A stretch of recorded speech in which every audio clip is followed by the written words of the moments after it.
कारभारी आनंद झालाय म्हणाला, अहो कारभारी आनंद झालाय म्हणाला, मला ग बाई जायच तुळजापुराला, मला ग बाई जायच तुळजापुराला.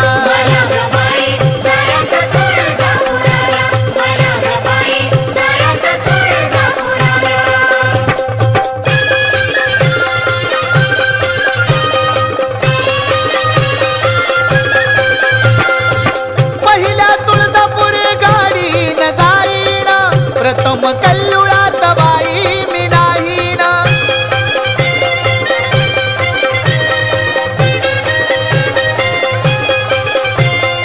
आता मी उशीर लावू कशाला, आता मी उशीर लावू कशाला, मला ग बाई जायच तुळजापुराला, मला ग बाई